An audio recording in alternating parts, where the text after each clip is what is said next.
Bonjour à tous, bonjour Florian Philippot. Bonjour. Actualité internationale extrêmement chargée pour ces derniers jours de 2016. Les États-Unis ont décidé d'expulser 35 diplomates russes. Ce sont des représailles contre le Kremlin qui est soupçonné d'avoir interféré dans l'élection américaine. Est-ce que c'est une décision justifiée d'après vous ?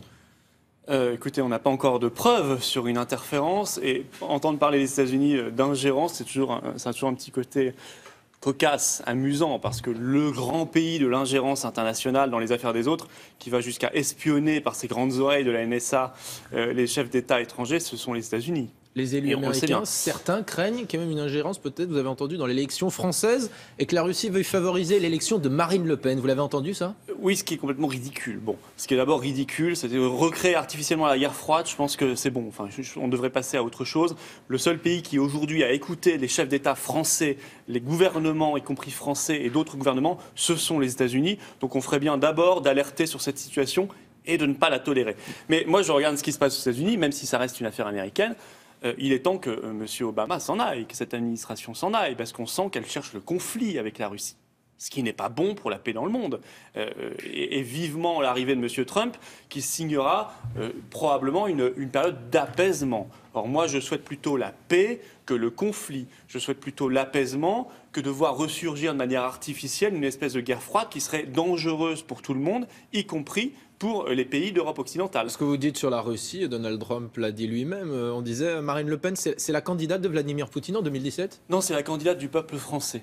Voilà. Alors tous ceux qui essaient de rentrer dans une théorie du complot, où il y aurait une espèce de marionnettiste russe qui jouerait avec le reste de la planète, d'abord je pense qu'ils surestiment la puissance russe.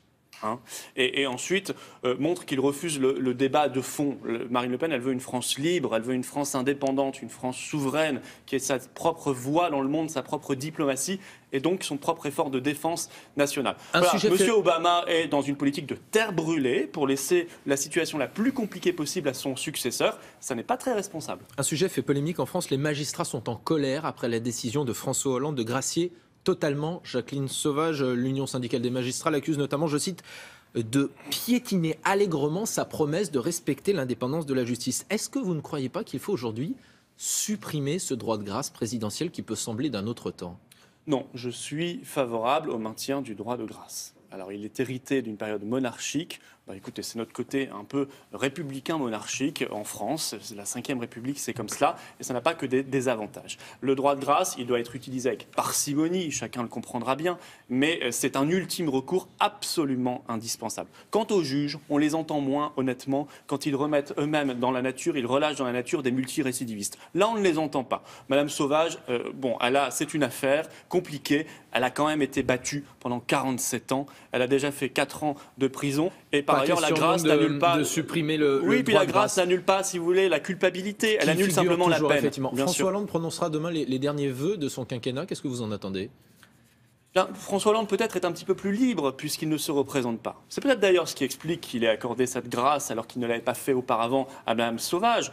Donc s'il se sent libre, bien qu'il se sente libre d'appliquer ses promesses, j'attends l'annonce d'un référendum sur la proportionnelle aux élections législatives. Je crois que ce serait une belle annonce de la part d'un candidat, d'un président qui justement n'est plus candidat, d'un président qui est peut-être un peu plus libre qu'il ne l'était il y a quelques semaines. 3 questions rapides, 3 réponses rapides. Un mot qui concerne pour beaucoup de Français le prélèvement de l'impôt à la source a été validé par le Conseil constitutionnel. Si le FN arrive au pouvoir, est-ce qu'il supprime le prélèvement à la source ? Je ne sais pas si on reviendra dessus. Nous n'étions pas favorables à cette mesure parce qu'elle est très compliquée, y compris pour les petites entreprises, et parce qu'elle... Oui, non, vous... Non, parce qu'elle rompt, si vous voulez, le principe de confidentialité aussi pour le salarié. Et ça, c'est un vrai problème vis-à-vis de son employeur. Nous, ce qu'on fera surtout et avant tout, c'est de faire un impôt plus juste, c'est-à-dire allégé pour les classes moyennes, allégé pour les petits retraités, autre sujet. Et plus lourd pour les très très grandes fortunes. Question courte, réponse courte. Il y a une pétition pour un nouveau procès pour Christine Lagarde, plus de 230 000 signatures. Est-ce que vous avez signé cette pétition ? Non, je ne l'ai pas signé, mais je suis choqué par le verdict, parce qu'on parle quand même de... Vous souhaitez un nouveau procès ? Je pense qu'il n'est pas possible. Ce que je souhaite, c'est une réforme d'abord de la Cour de justice de la République. On ne peut pas être responsable, coupable, mais ne pas avoir de peine, ça c'est insupportable. Aujourd'hui, il y a 3 magistrats et 12 parlementaires dans cette Cour. Il faut qu'il y ait plus de magistrats et moins de parlementaires. Et surtout, je vais vous dire, que les parlementaires soient moins élus, parce que Mme Lagarde, elle a été jugée par ses copains. Pour qu'ils soient mieux élus, eh bien, il faut qu'on mette en place une meilleure représentativité par la proportionnelle aux législatives. Alors, ces propositions, vous et Marine Le Pen, vous allez pouvoir justement les exposer dans la campagne présidentielle. On dit qu'elle va accélérer, lancer sa campagne à partir de janvier. Ce sera quoi le grand axe de la campagne de Marine Le Pen? Ce sera de redonner la parole au peuple. Voilà, ce sera... Et ça, on l'a déjà entendu. Aujourd'hui, on voit aujourd'hui qu'il y a quand même des tensions au sein du Front National. Vous avez vu ce matin nos confrères du Figaro qui listent 7, 9 grands points de divergence. Il faut quand même que je puisse répondre d'une phrase à vos questions, sinon je ne peux pas répondre. Bon. Quels sont justement aujourd'hui...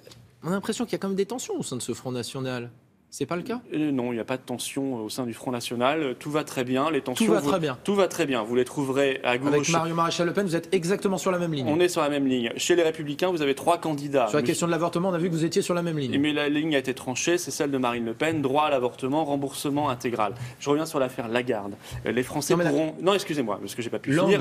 Les Français pourront juger l'affaire Lagarde par l'élection présidentielle. Parce que Madame Lagarde, elle était ministre, mais elle n'était pas seule. Au-dessus d'elle, il y avait un Premier ministre qui s'appelle Monsieur Fillon, dont le nom a été cité plusieurs fois au procès. Les Français pourront juger ces pratiques-là par leur vote, leur bulletin de vote en avril et en mai prochain. De cette affaire, c'est François Fillon. Madame Lagarde n'a pas agi seule. Je suis désolé. Il y avait un Premier ministre, Monsieur Fillon, et un président de la République au-dessus d'elle, dont les noms ont été cités dans l'affaire et qui ne se sont pas exprimés. Monsieur Fillon ne s'est pas exprimé sur l'affaire Lagarde. C'est fou nourri sur François Fillon depuis quelques jours. Certains observateurs estiment que justement c'est ce qui a tout changé, cette primaire de la droite. Est-ce que c'est le cas? Il vous fait peur, François Fillon?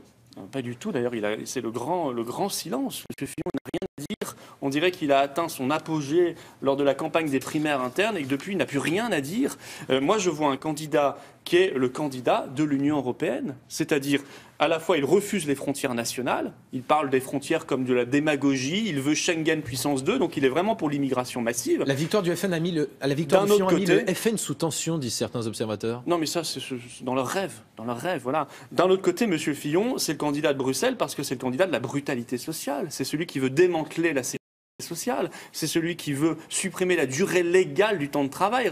Je veux dire, reconnaissez quand même que ce projet-là, c'est le projet du 19e siècle. C'est un projet qui nous ramène des dizaines d'années en arrière. C'est un projet qui ne relancera pas la croissance ni l'emploi, qui ne créera pas de justice dans notre pays. Donc moi, je ne veux pas un pays sans frontières nationales et je ne veux pas un pays de la brutalité sociale. C'est pour ça que je combats ardemment François Fillon et que je crois en Marine Le Pen, qui est la candidate du patriotisme, de la souveraineté nationale, du patriotisme économique et de l'identité nationale. Merci beaucoup Florian Philippot. C'est à vous Thomas. Merci beaucoup Guy.